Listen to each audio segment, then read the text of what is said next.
যুদ্ধ শুরু করেছিল ইসরায়েল, পাল্টা ক্ষেপণাস্ত্র ছুড়েছিল ইরান, আবার আঘাত এসেছিল যুক্তরাষ্ট্র থেকেও। কিন্তু এই আগুনের খেলায় হঠাৎ ডোনাল্ড ট্রাম্প যুদ্ধ থামিয়ে দিলেন।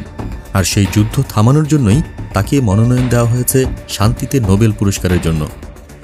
24 জুন যুক্তরাজ্য ভিত্তিক সংবাদ মাধ্যম পলিটিক্স একটি রিপোর্ট প্রকাশ করে। সেখানে বলা হয়, মার্কিন রিপাবলিকান আইন প্রণেতা বার্ডি কার্টার ট্রাম্পকে শান্তিতে নোবেল পুরস্কারের জন্য মনোনয়ন দিয়েছেন। কারণ কি? কার্টারের ভাষায়, ইরান ও ইসরায়েলের মধ্যকার যুদ্ধবিরতির পেছনে ট্রাম্পের অসাধারণ ও ঐতিহাসিক নেতৃত্ব।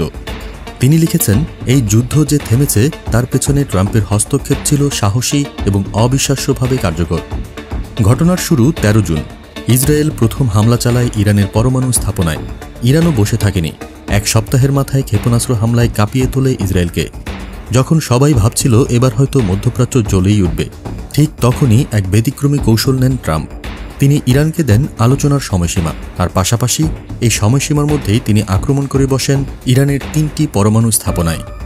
পাল্টা জবাবে ইরান হামলা চালায় যুক্তরাষ্ট্রের বিমান ঘাঁটিতে। তারপর হঠাৎ ট্রাম্প প্রতিরোধের বদলে শান্তির ডাক দেন। এখানেই শুরু হয় দ্বিধা। ট্রাম্প কি সত্যিই যুদ্ধ থামাতে চেয়েছিলেন, নাকি এটা ছিল এক বিস্ময়কর হস্তক্ষেপ? বার্ডি কার্টার মনে করেন, শান্তির জন্য যে সাহস আর নির্ধারিত অবস্থান দরকার ট্রাম্প তা দেখিয়েছেন। তার মতে ট্রাম্পই নাকি এই সংঘর্ষ ঠেকিয়েছেন এক নতুন কূটনৈতিক পন্থায়। কিন্তু অন্যরা বলছেন যে যুদ্ধ তিনি থামিয়েছেন তার আগুনও তিনিই লাগিয়েছিলেন। এই প্রথম নয়, ট্রাম্প আগেও কয়েকবার নোবেল পুরস্কারের জন্য মনোনীত হয়েছেন। চলতি বছরের শুরুতেই রিপাবলিকান ড্যারেল ইসা তাকে মনোনয়ন দেন।